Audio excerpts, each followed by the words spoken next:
حضرت لقمان حکیم، ان کے نام پر قرآن مجید کی پوری سورت ہے۔ حضرت لقمان حکیم علیہ رحمہ آپ اپنے بیٹے کو نصیحت کر رہے تھے، کہنے لگے بیٹا کوئی مشکل آئے تو گھبرانا نہیں، کوئی مشکل آئے تو کرے بیٹوں کو سمجھ آ جائے کہ مشکل آئے تو سمجھ آ رہی ہے بات کی، مشکل آئے تو۔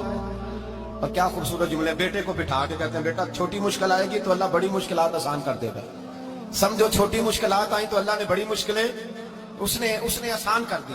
اور آپ کو بتاؤں اصل انسان ہوتا ہی وہ ہے جو مشکلوں میں جینے کا ڈھب سیکھ جاتا ہے، وہ بن جاتا ہے جو کرب کے حالات میں جینے کا سلیقہ سیکھ جاتا ہے۔ اپنے بچوں کو یہ سمجھانا کہ حضرت لقمان بیٹے مشکل آئے تو گھبرانا نہیں، بڑی کو ٹال دیتی ہے، وہ نیکی کا اور آسانی کا پیش خیمہ ہوتی ہے۔ اللہ اس کے بعد آسانی سمجھا رہے ہیں۔ کچھ دنوں کے بعد کہنے لگے آؤ فلاں اللہ کے نبی کی ملاقات کو چلو، فلاں نبی علیہ السلام سے ملنے چلتے ہیں۔ اس زمانے میں جو نبی تھے ان سے ملنے چلے گئے۔ بیٹے کو بات یاد تھی، گھوڑے پہ بیٹھے، امام ابن جوزی نے اس کو لکھا ہے، گھوڑے پہ بیٹھے تھے دونوں کے پاس گھوڑے تھے۔ اب رستہ بہت زیادہ تھا، کھانا ساتھ لے لیا، پانی ساتھ لے لیا، رستہ لمبا تھا، صحرا کا علاقہ تھا۔ جب جانے لگے تو اتنی سخت گرمی ہوئی کہ گھوڑے بھی بے ہوش ہونے لگے، اچانک ایسی گرم لو چلی کہ گھوڑے بھی۔ اب دونوں باپ بیٹا جو تھے وہ بڑی جوش میں تھے کہ جانا ہی جانا ہے، گھوڑے سے اتر کر کے پیدل چلنے لگے۔ اب پیدل چلتے چلتے ذرا آگے گئے تو گرمی میں جتنا بندہ پیدل چلتا ہے اتنا پیاس بھی زیادہ لگتی ہے، تو پانی پیتے رہے، کھانا کھاتے رہے، کھانا پانی بھی ختم ہو گیا۔ تھوڑا آگے چلے نا، اس قدر تکلیف بڑی کہ حضرت جناب لقمان کے بیٹے کے پیر کے اندر ایک ہڈی پیوست ہو گئی، اتنی بڑی ہڈی تھی وہ اندر ہی چلی گئی، پیر میں خون کے فوارے گرنے لگے، بیٹا بے ہوش ہو گیا۔ حضرت لقمان اس کے سرانے بیٹھے تو بیٹا تھا نا، آنکھوں میں آنسو آ گئے۔ بیٹے نے آنکھ کھولی تو کہنے لگا ابا جی آپ تو صبر کرنے والے ہیں، آپ رو رہے ہیں۔ فرمایا بیٹے میں کیا کروں، میرے سینے میں جو دل ہے وہ ایک باپ کا دل ہے، تو باپ جو ہوا تیری دکھ پر رونا آیا۔ بڑی مشکل سے دانت کے ساتھ ہڈی نکالی، ہڈی نکلی تو خون بھی چلا۔ صاحب زیادہ کہنے لگا حضور آپ نے تو کہا تھا ہر مشکل کے بعد آسانی ہوتی ہے، اور چھوٹی مشکل دیکھ کے اللہ بڑی سے بچا لیتا ہے، تو ہم تو اچھے کام چلے تھے، مشکل پہ مشکل یہ کیا ہے؟ حضرت لقمان کہنے لگے بیٹا نہ تو رب کی حکمتوں کو جانتا ہے نہ پوری طرح میں جانتا ہوں، لیکن جو میں نے کہا تھا وہ بات سچی ہے۔ فَإِنَّ مَعَ الْعُسْرِ يُسْرًا إِنَّ مَعَ الْعُسْرِ يُسْرًا، اللہ ہر مشکل کے بعد آسانی عطا فرمائے گا، اور فرمایا میرا ایمان ہے کہ ضرور عطا فرمائے گا۔ یہ بات کہہ رہے تھے کہ سامنے سے دھواں اٹھا، اتنا سخت دھواں اٹھا کہ آپ نے سوچا شاید وہاں بادیا وہاں جاتے ہیں۔ وہاں چلنے لگے تو پیچھے سے کسی نے آواز دی ٹھہر جاؤ، رکو، وہیں رک گئے۔ تھوڑی دیر گزری تو کہا رک جاؤ۔ جب رکے تو ایک بولنے والا بولا، کہنے لگا تمہارے لیے تھوڑی دیر کے بعد جانوروں کا بندوبست کر دیا جائے گا، کھانے کا بھی بندوبست ہو جائے گا، بچے کا پیر بھی صحیح ہو جائے گا، چلے جانا، لیکن ذرا ٹھہرو۔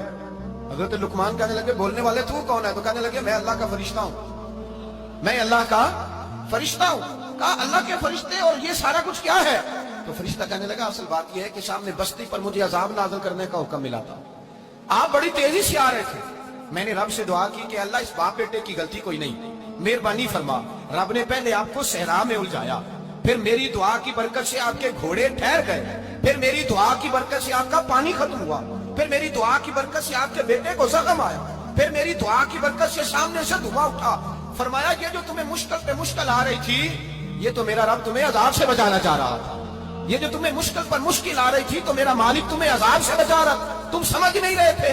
حضرت لقمان نے بیٹے کی طرف دیکھا تو بیٹے کہنے لگے ابا جی بات بالکل سچی ہے، افضل الذکر لا الہ الا لا الہ الا، اور پھر پڑھنے لگے حسبنا اللہ و نعم الوکیل نعم المولا و نعم النصیر۔ یہ ورد ہونے لگے۔ بھائی جب تجھے مشکل آتی ہے، آزمائش آتی ہے، تو اس وقت سمجھتا ہے پتہ نہیں میرے ساتھ کیا بننے لگا ہے۔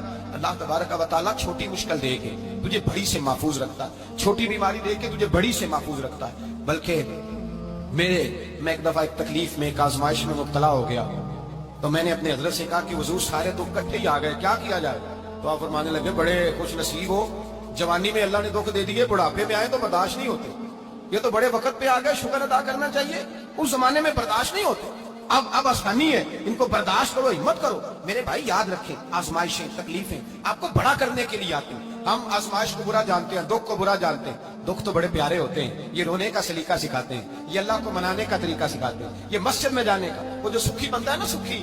مجھے ایک صاحب کہنے لگے دو قسم کے لوگ مدینے سے آتے ہیں، مدینہ شریف پوچھنے لگے، کہنے لگے حضرت جی دو قسم کے بندے ہیں، کچھ واپس جاتے ہوئے تڑپ رہے ہیں، کچھ تصویریں کھینچ رہے ہیں رخصتی کے وقت، فرق کیا ہے؟ تو میں نے کہا وہ جو تصویریں کھینچ رہا ہے وہ امیر آدمی ہے، اسے پتا ہے کہ میں پھر ٹکٹ لے لوں گا، مہینے کے بعد پھر آ جاؤں گا، اور یہ مدینہ چھوڑتے ہوئے تڑپ رہا ہے یہ کوئی غریب ہے، یہ کہہ رہا ہے پتہ نہیں دوبارہ موقع ملے کہ نہ ملے۔